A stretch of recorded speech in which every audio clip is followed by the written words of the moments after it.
Good morning guys na napunta karon sa atong vermi area.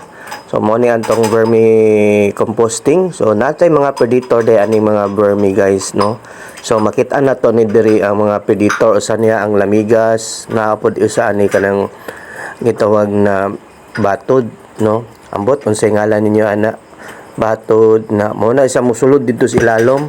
Mo nang mukuan sa mga vermi no. So inana na nagalag ko no. So ako nang ginakuha taga-ukay na ko ana naagi na siya na sa ilalom.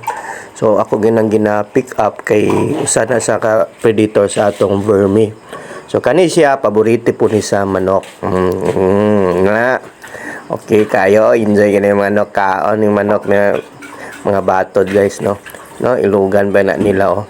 Mao na siya so gikuan na to gibahog na to sa manok para pod ang manok mag-enjoy.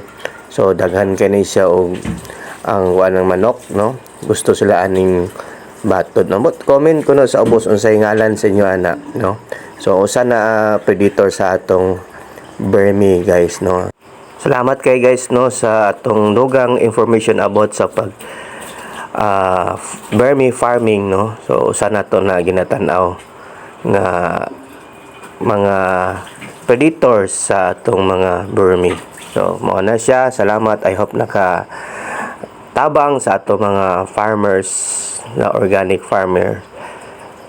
Mabuhay. Bye-bye.